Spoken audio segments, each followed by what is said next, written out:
It is opening day of the long-awaited Comic-Con Museum at historic Balboa Park in San Diego, California. Comic-Con does take place annually here in San Diego. The convention has become so massive over the years that they announced a while back that they were going to create a year-round museum here in San Diego. The opening has been delayed several times due to the COVID-19 pandemic, but it is finally opening today, Friday, November 26th, 2021. And I just happened to be in town for the opening day and managed to get a ticket. I lurked around early in the day and was able to see the rope cutting ceremony from afar. So here's some footage from that. You can skip ahead to the exhibits if you want. Good morning, everybody. Thank you very much for joining us here on a very, very beautiful day in very, very beautiful Balboa Park. On behalf of the Board of Directors, committee, staff of San Diego Comic Convention, I would like to thank you all for attending our ceremony this morning. I would especially like to thank Mayor Todd Gloria, Assembly Member Christopher Ward, and representatives from Council President Pro Tem Stephen Whitburn's office. And of course our Museum Steering Committee, some of whom are behind me right now, gathering of geeky fans, and by the way, we're still geeky fans, who just wanted to share their excitement and celebration of comics and other popular art, is now standing with so many venerated individuals and organizations. Thank you for that. Thank you for supporting us and for proving to the world that art comes in many different forms. The Comic-Con Museum allows us to continue that celebration year-round and provides an opportunity to educate the public in so many different ways. Education is at the core of Comic-Con and perhaps the least known aspect of what it is that we do. We know learning can be fun, and now the Comic-Con Museum will allow us to continue those efforts, not just for a few days each summer, but throughout the year. Thank you again for joining us here this morning as we mark the opening of the Comic-Con Museum. It's a soft opening. It'll give you a preview of what's to come. We'll be open fully next summer.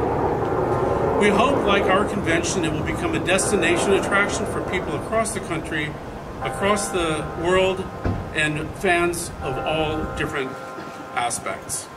Mayor Todd Gloria.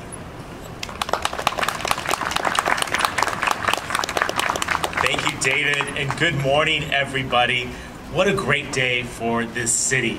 The merger of two incredible local icons, Balboa Park and Comic-Con. This is fantastic. Let's give it up for the Comic-Con Museum at Balboa Park, everybody. I can't think of another cultural attraction that could possibly produce more exciting buzz, or as the comic books would say, boom, pop, pow, right, bam, to Balboa Park. This really is a realization of a vision, as David was mentioning a moment ago, of having a permanent presence, a home for an event that is eagerly anticipated yearly, where those who are fans of this art form can come and enjoy it. I think that's pretty special. Comic-Con has been a celebrated fixture for decades, and we are so proud that this international phenomenon was homegrown right here in San Diego. And so it's just appropriate for its permanent presence to be here in the heart of our city, in the cultural heart, the crown jewel of San Diego. Museum of Art, just up the way. We have Mingay, we have Timken, we have wonderful arts organizations, and now Comic-Con Museum takes its rightful place amongst all those other institutions. And I think adding to the attraction, the allure, the polish of this park. You know, Council President Pro Tem Whitburn and I were here just a few days ago to lift up to the public the many incredible things that are going on in Balboa Park. And that's particularly true here in the Palisades, creating more jobs, more opportunities for San Diegans. So, as mayor, I'm sure you're not shocked to know that I am thrilled this is here. I think this is so exciting. I'm glad all of you took a part of your holiday weekend to be here today. And I just put it out to San Diegans and tourists alike. Come on down to the Comic-Con Museum. As David mentioned, it's a soft opening. It's probably be the only time you'll see Comic-Con and not a full, long line. You know, so take advantage of it while it lasts. Because I think as the word gets out, what you're going to see inside this historic building will really be the next chapter for this park, a chapter of what it is to be here in San Diego. We are so proud to have this beautiful park, and we're proud to include Comic-Con in it. So for all of those reasons, it is to David, to Robin, to Rita, to the entire team, to my friend Patty Bosco, who's here. I want to thank every single one of them for the instrumental roles that they've played in the birth of this new San Diego landmark. and it's my absolute pleasure to welcome you to Balboa Park, your new permanent home. So to mark this momentous occasion, as you're supposed to do, the mayor is present with a proclamation. If I can, a lot of you went to Thanksgiving dinner, right? You shouldn't show up knocking with your knuckle. You knock with your elbow, right? Because you got to bring something with you. So I brought a mayoral proclamation, and it's my pleasure to declare today to be Comic-Con Museum Day in the city of San Diego. Let's remember this as what it is, a historic day in our city, an important day for our park, and a wonderful day for this international phenomenon who was born right here in San Diego, Comic-Con, everybody. David, can I give this to you? Absolutely.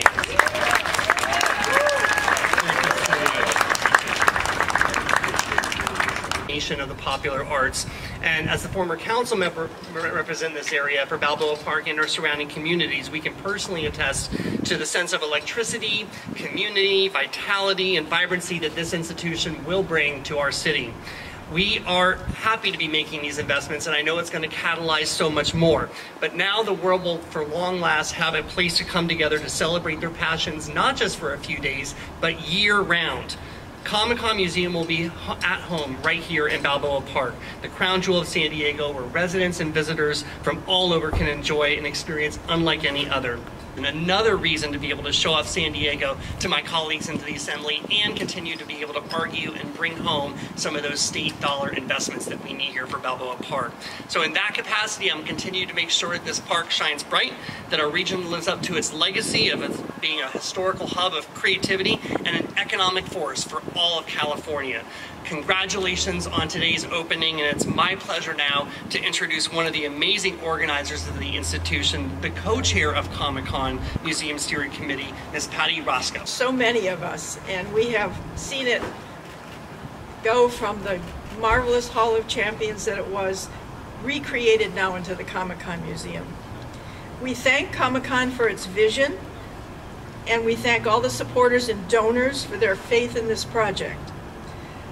As you know, Balboa Park is the cultural heartbeat of San Diego. We join other museum and arts partners in the park in generating interest not only in comics and popular art, but as an exciting and welcoming place to visit over and over and over again, as we all do.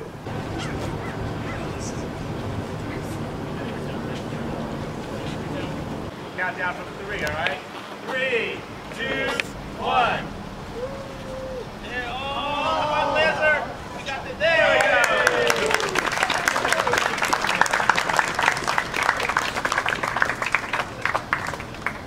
go. That was neat to see. I wasn't sure if they were going to do something like that. We might be in person next year. No, well, maybe. Opening day, it is November 26th. It's 9 o'clock in the morning, and I'm sitting here looking at the entrance to the most beautiful and interesting building that we have in San Diego. The museum is housed inside a fantastic historic structure. This used to be a federal building, and was built in 1935 for the California Pacific International Exposition. The unique Art Deco combined with pre-Columbian style ornamental detailing up there is incredible. There are even apparently snakes popping out of the building. That's really cool. Prior to the Comic-Con Museum, this structure housed the San Diego Hall of Champions, which was a sports museum that closed in 2017, so the comic geeks have taken it over from the sports people. Good for them. It would have been difficult to pick a cooler building than this one. Inside, they have a Comic-Con toucan. This guy used to be the icon of Comic-Con until he was replaced with the comic book style eye logo. He was in use from the 1970s to the 1990s. The first San Diego Comic-Con was held in 1970 and has grown quite a bit in popularity, to say the least. Here's the main atrium of the museum. Visitors can get to most of the current exhibits from here. This is the Art of Comic-Con Masquerade, an expected collection of some of the greatest costumes from recent years. These were all winners of the Master or Mistress of Ceremonies Award, which are handed out to the best costumes at Comic-Con. And these are some fantastic creations by some creative individuals. I do really like these Captain America and Doctor Strange costumes. The Doctor Strange one especially is insanely detailed and accurate. The Superman suit is also really good. Here are the back sides of the costumes.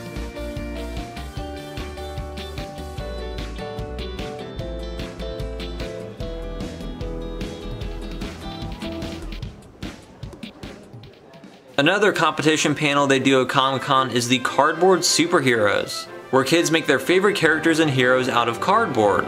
Here are some really interesting and large-scale examples of cardboard art.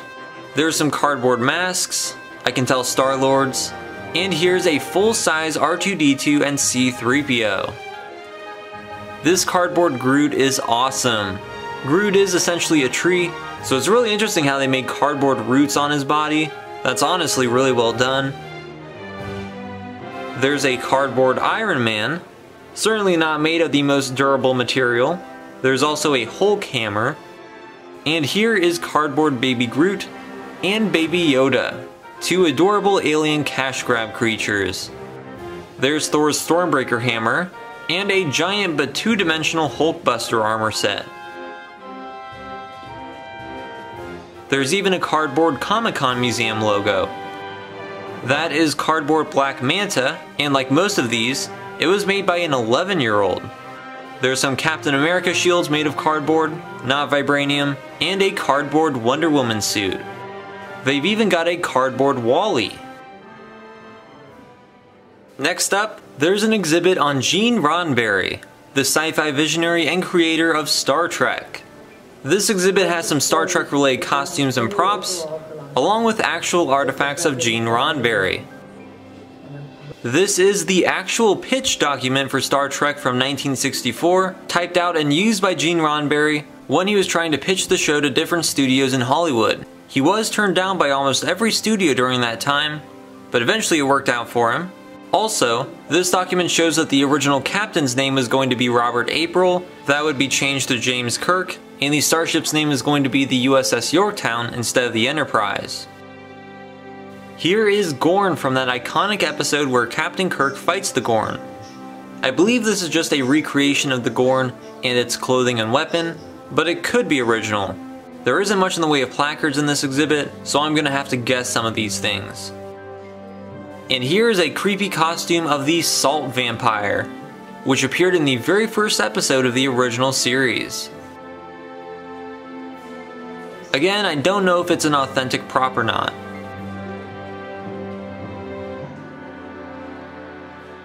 There are also some human Star Trek costumes, including those of some officers on board the Enterprise, and I believe in the center is the costume and head of a Telosian. They were sentient telepathic aliens that appeared sometimes, and had very strange looking heads. Here are some more iconic Star Trek costumes. The one in the center is the only one with a placard. It was screen used in Star Trek The Next Generation. It was worn by Diane Valentine, a body double for Gates McFadden's character, Dr. Beverly Crusher.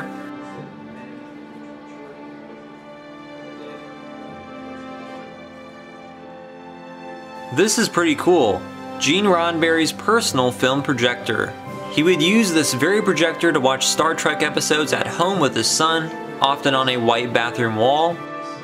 There's many Gene Roddenberry quotes adorning the walls, and some are being voiced over in the exhibit, which is evident in the very concept of Star Trek.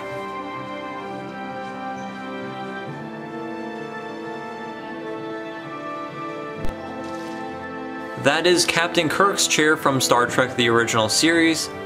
Again, I don't know if it's a real used prop, or if it's just a replication. This was Gene Roddenberry's personal computer. While the original series was written with typewriters, technology changed a lot during his lifetime, and the Next Generation scripts were written on computers, specifically this one. This table features various documents related to Gene Roddenberry. Again, there's no information available as to what is what, but there are some personal letters and documents, Star Trek scripts, and Star Trek concept sketches. On the right is the original lyrics to the Star Trek theme, with personal notes written on it by Roddenberry. There's Gene's wife Majel Roddenberry's copy of the original series pilot episode script. It was originally titled the Menagerie, but was changed to the Cage. Those are screen-used wrist communicators from Star Trek the Motion Picture, and those are Gene and Majel's Motorola cell phones. They are interesting because these 1980s cell phones likely took inspiration from the communicators in the original Star Trek series. Here's another table of documents relating to Roddenberry.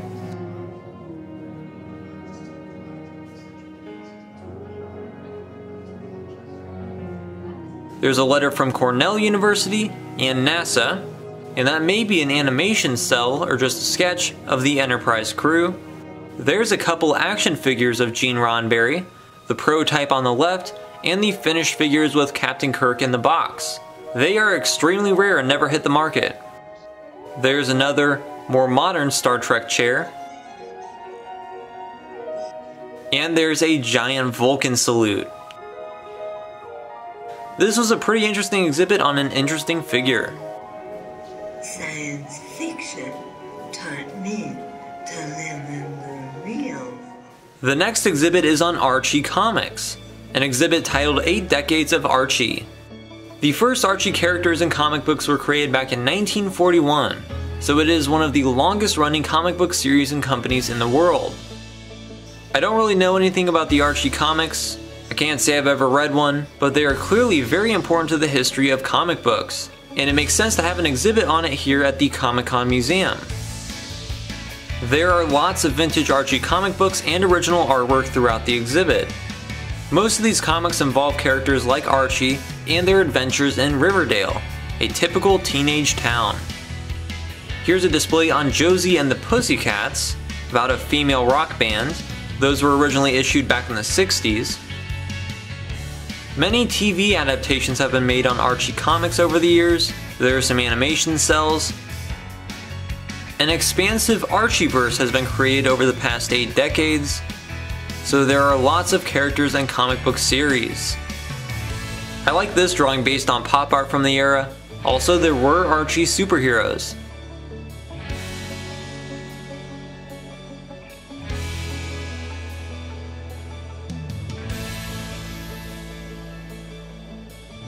Sabrina the Teenage Witch is one of the most famous characters from Archie Comics, and they're about a teenage witch in Riverdale. There was a pretty popular 90s TV series based on these comics.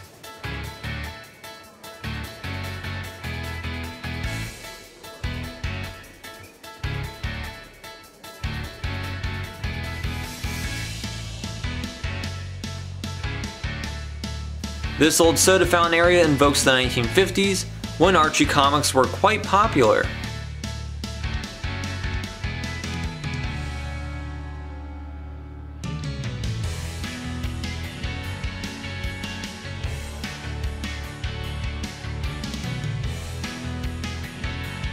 So the Archie exhibit is neat.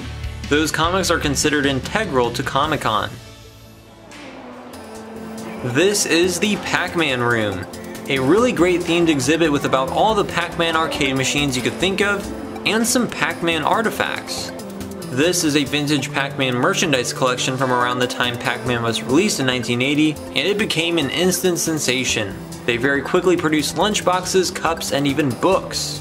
Here's a collection of the Hanna-Barbera PacMan cartoon merchandise set from the mid-80s. Here are some PacMan card games. These became popular since video games were much less accessible back then. And here is a PacMan toy display. This PacMan machine themed display case features some really interesting and surprising PacMan relics. All of these sheets of paper are authentic drawings and notes made by the game developers during the production of the original PacMan game.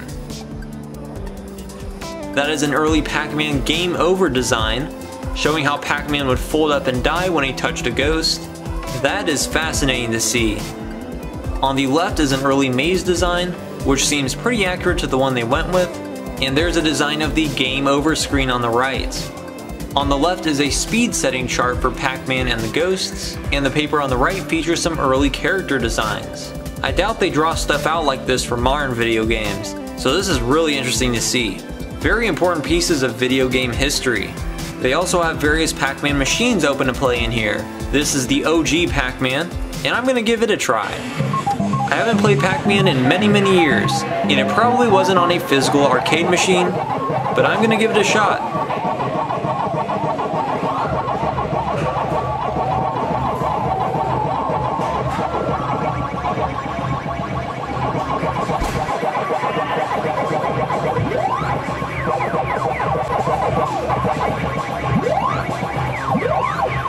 Okay, I did not expect to make it this far.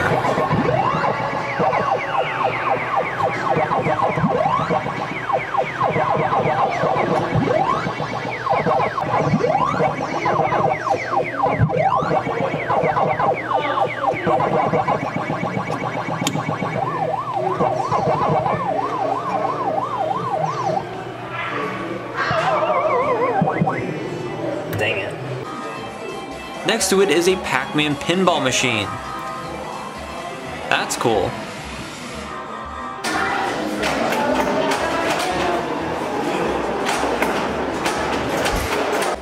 Here are some later renditions of the classic Pac-Man.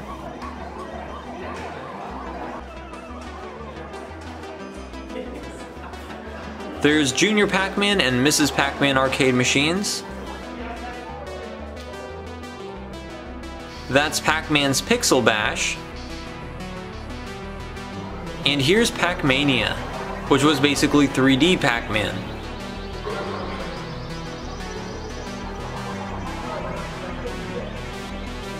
This exhibit was really great. When they expand, I hope they do more awesome themed rooms with interesting artifacts like this one. Downstairs, the costume masquerade continues. These appear to be more formal costumes as opposed to the superheroes upstairs.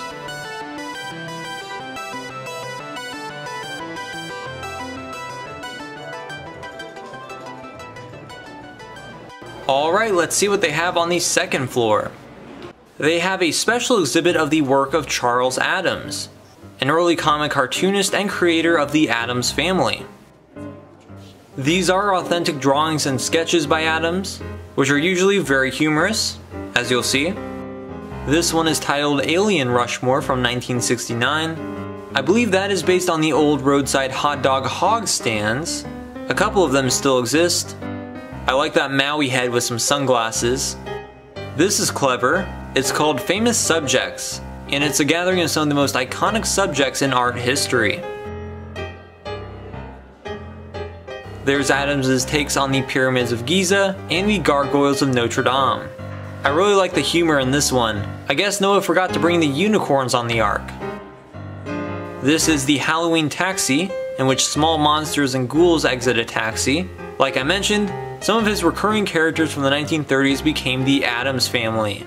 The popular Addams Family cartoon series was published in the New Yorker from the late 30s to the 1960s, when the Addams Family was first adapted into a TV show, and I think they are still rebooting it for movies. So here are some Addams Family illustrations by Charles Addams' own hand. There is a cosplay creator studio, where I guess visitors can make their own costumes or cardboard accessories. Here are some various masks and accessories on display.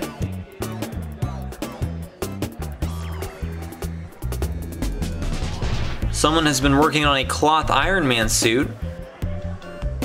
I'm not sure if this is Batman or Black Panther or something else in progress. Here are various cloths and textures available on the table. Here is a complete Captain Carter costume, which is basically British female Captain America. There is also a giant and highly detailed ogre guy in here. Creepy.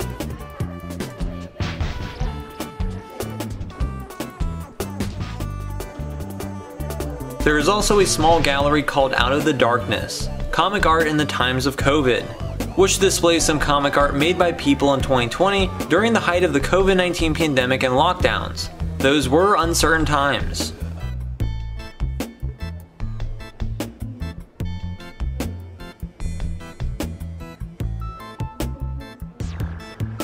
And that's all that's open right now at the Comic-Con Museum. I wasn't entirely sure what to expect here, since I was among the first to visit this museum. For the most part, the exhibits they had were good and interesting. I really like the Gene Roddenberry and Pac-Man sections. this was a soft opening. Technically, the grand opening will be in the summer of 2022. That means they are planning on expanding the museum, which I do think they need to do, because clearly they can do a lot, and make exhibits covering all sorts of relevant topics to Comic-Con. I look forward to revisiting this museum in the future, after they grow and expand. I also wouldn't mind going to Comic-Con one of these days. Although it wasn't fully open, it was really cool to be here at the museum on opening day. I can't say that about too many other museums or attractions. If you enjoyed this video, then please like it, share it, and subscribe. I did film lots of other videos in the San Diego area, which will be released a ways in the future.